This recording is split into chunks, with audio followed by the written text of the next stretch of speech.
नमस्कार। आप सभी सुनने वालों का सुनो कहानी चैनल में स्वागत है।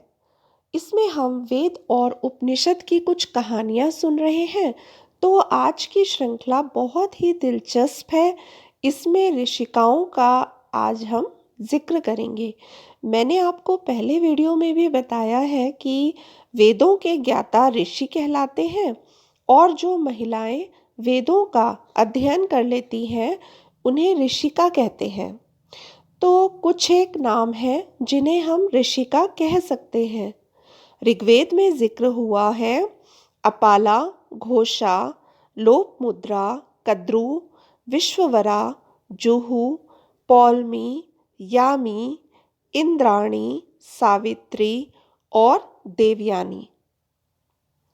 सामवेद में जिक्र हुआ है जैसे ऋषिका नोधा, आकृष्ट भाषा, गोपायना आदि। यम और यामी की कहानी हमने पिछले वीडियो में सुनी थी और सावित्री की कहानी तो आप सब जानते ही होंगे। आज हम ऋषिका अपाला की कहानी जानते हैं। अपाला ऋषि अत्रि की पुत्री थी। अपाला को एक त्वचा का रोग हो गया था जिसमें कि उसके शरीर पर कुछ सफ़ेद चकत्ते थे और उसके शरीर और सिर पर बाल झड़ गए थे।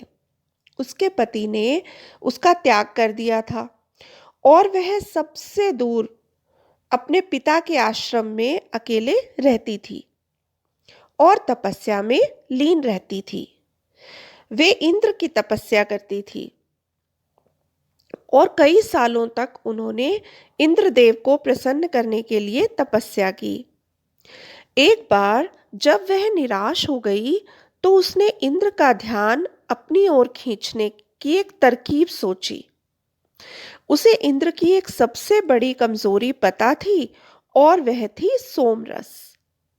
एक दिन वह स्नान करने के लिए नदी पर गई और स्नान करके वापस आते वक्त उसने एक सोमरस वाली बेल को देखा।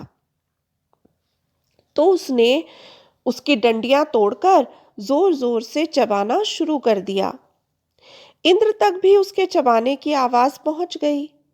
उसने सोचा कि यह देवताओं का रस है, इसे कौन पत्थरों से पीसकर रस निकाल रहा है।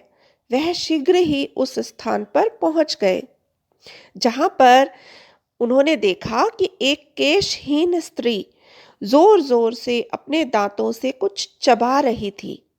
इंद्र वापस जाने लगे। तभी अपाला ने उन्हें रोककर कहा कि यह सोमरस है जिसे मैंने आपके लिए बनाया है, कृपया आप इसे ग्रहण करें। राजा इंद्र ने सोमरस पी लिया और वह बहुत प्रसन्न हुए और उन्होंने अपाला को रोग मुक्त होने का पुरस्कार भी दे दिया। तो अब हम दूसरी कहानी सुनते हैं। दूसरी कहानी भी बहुत मज़ेदार है और यह कहानी कुछ अलग सी भी है। यह है ऋषिका लोपमुद्रा की कहानी। सुनिए। एक ऋषि थे जिनका नाम अगस्त्य था। वे वरुण देव और मित्रा के पुत्र थे। ऋषि अगस्त्य एक लंबे समय तक अविवाहित रहे, मतलब अनमैरिड, या कहें कि एक लंबी उम्र तक उन्होंने विवाह नहीं किया था। वे तपस्या में लीन रहते थे। अब एक दिन उन्हें एक सपना आया कि उनके पूर्वज स्वर्ग और धरती लोक के बीच में उल्टे लटके हुए हैं और उन्हें मुक्ति नहीं मिल पा रही है क्योंकि ऋषि अगस्त्य के कोई संतान नहीं है। ऋषि को बहुत बुरा लगा और उन्होंने विवाह करने का निश्चय कर लिया। परंतु कहानी में ट्विस्ट ये है कि उन्होंने अपनी चुनी हुई कन्या से शादी ना करके एक ऐसी कन्या से विवाह करने का निश्चय किया जिसे उन्होंने ही बनाया हो, मतलब वह ऐसी रचना हो जो अभी तक बनी ही ना हो और उनके सुयोग्य हो। उन्होंने क्या किया कि सभी जीव जंतुओं में जो भी विशेषताएं थी या उनके जो शरीर के अंग विशेष थे, जैसे कि मृग की आंखें होती हैं और हंस की गर्दन होती है, पक्षियों के पंख कोमल होते हैं, उनकी कोमलता ली गई। उन्हें लेकर एक स्त्री की रचना की और उसका नाम रखा लोपमुद्रा। उसके नाम का अर्थ है कि जिसके सौंदर्य को देखकर सारी सुंदर स्त्रियां लुप्त या गायब हो जाएं और वह संसार भर में एक मुद्रा की तरह कायम हो जाए, सुंदरता की। तो ऋषि अगस्त्य ने कुछ समय तक लोक मुद्रा को सारी सुविधाओं में विदर्भ के महल में राजा के पास रखा।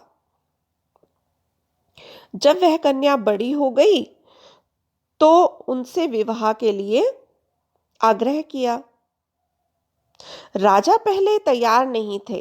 विदर्भ के राजा ने थोड़ा मना किया, लेकिन लोपमुद्रा ने स्वीकृति से विवाह के लिए हाँ कह दिया।